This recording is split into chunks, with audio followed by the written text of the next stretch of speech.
This is Third Paradigm, and I'm Teresa Coraggio. Today, I'm talking about the question of evil. This is a question that keeps coming up everywhere I look.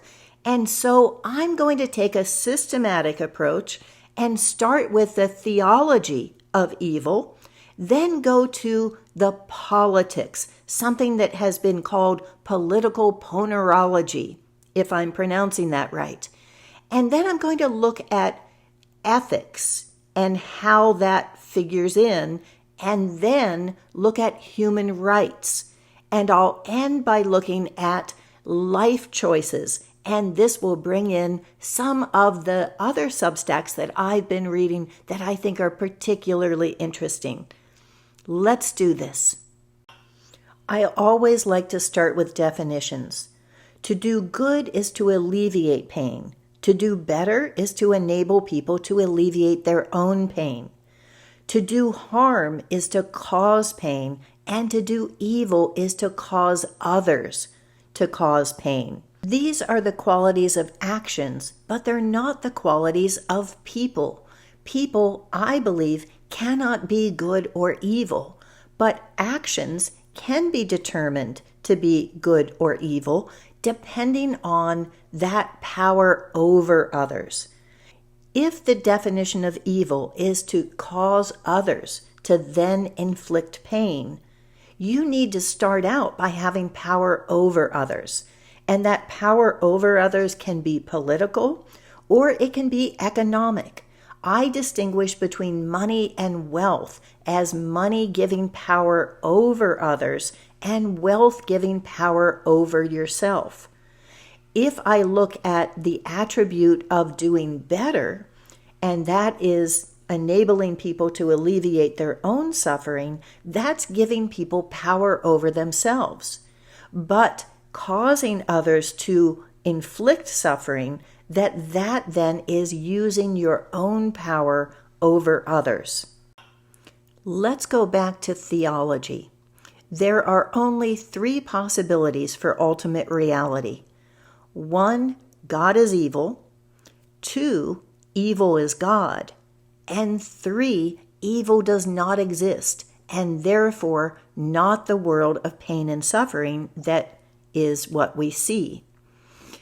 If we look at that first one, God is evil, we're defining God as the ultimate creator, as what has been the ultimate cause of everything. So if we're looking at a world of pain and suffering, and God is the ultimate cause of that, then God by definition has to be evil. Then let's say that there is no ultimate cause. Let's say that the world just evolved the way that it is. In that case, evil is God, because evil and the ability to inflict pain is the strongest thing that there is. That's what creates the winners in all the battles that go on. That's what creates power, is how much pain you can inflict. Now let's look at the third definition. The third definition says that maybe the world that we see is not objective reality because we are not separate people. So if we're looking at something outside of ourselves and you are seeing it and I'm seeing it, we say that that's objective because we think of ourselves as separate. But if we're not actually separate, if we are the same mind, then everything that we see could be our common delusion. In that case, the real world or reality could exist inside of our mind, but what we're seeing is not reality. In that case, what causes me to want to see myself as different than you and one of the figures in the dream rather than the dreamer is my desire to see myself as better, to see me as good and you as at least worse than me, if not outright evil. So the belief in evil is what keeps us trapped in the dream. Now let's look at evil in politics, which goes under the fancy name ponerology and has become a big topic of discussion. As I understand it, this is the study of evil and why evil has risen to the top in positions of power around the world. My belief is that as long as you have a system that rewards ruthlessness, the most ruthless are always going to rise to the top. And it doesn't matter if you got rid of 6 levels down, the next would trickle back up because that's what the system does.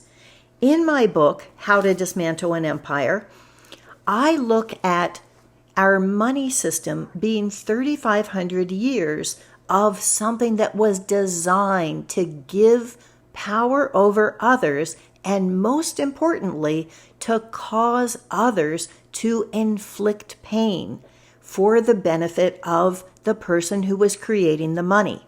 So this started not at all as a means of trade, but as something that co-opted the population into the conquest by forcing them to pay taxes in the coin of the realm that was developed by the Lord who wanted to conquer the neighbor's territory. And so rather than you being enslaved, you ended up having to participate in that conquest. So evil is money. Money is evil as it's been designed, but it doesn't have to be that way. We can design money as something that falls into that better category because it gives people the ability to take power over themselves. Is the concept of evil something that is useful in terms of politics? I would argue no, because what it does is turn it into a team sport. Well, that person's on our side, so don't criticize them, even if you don't like what they're doing. And that person is a bad person. That's an evil person. And so even though in other circumstances you might agree with this policy of theirs, you better be against it because we have to get the evil people out of office. This muddies the water and makes it where we're not thinking critically about what it is that people are doing. So lately, there's a lot of discussion about Bobby Kennedy. And I would say that I think Bobby Kennedy is a good person. I like who he is in terms of how he treats other people from what I've seen. But that doesn't mean that I need to like his policies. And when I look at someone being in power over other people, I have to say, are they going to use that power in order to cause others to inflict pain? That's a power that I don't think anyone should have. And I think we need to think more about not whether that person is good or bad when they have that power, but whether that power should exist. And then we can step back from the idea of, is this a good person or a bad person?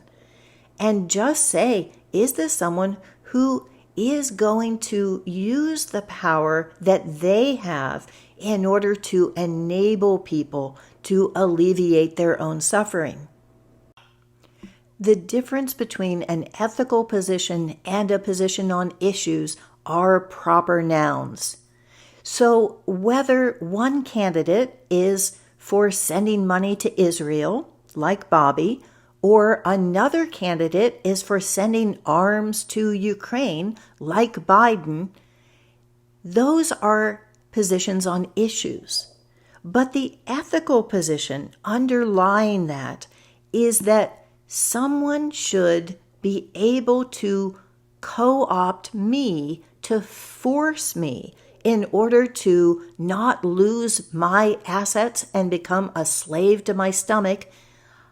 They can force me to then support something that I believe to be unethical, because it is enabling others and causing others to inflict pain and suffering and land theft.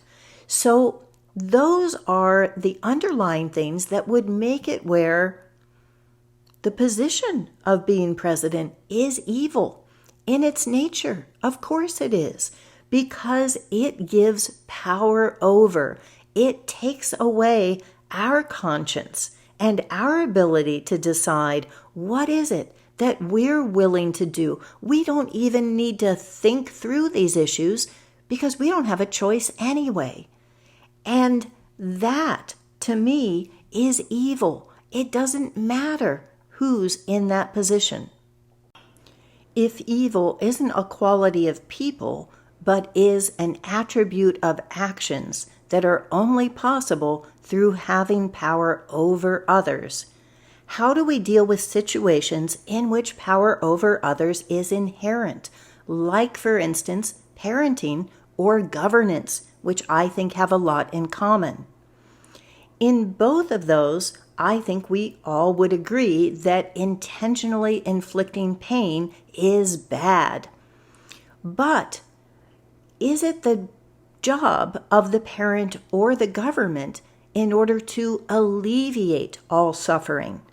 Or should their goal be to enable the person or the group to take responsibility for themselves? So if we look at a parent, then their job is to enable the child to take responsibility for alleviating their own suffering, and that the job of the community is to enable families to be self-reliant and alleviate their own suffering. And in that process, it's possible that they would then be able to do better and also increase the happiness of each other.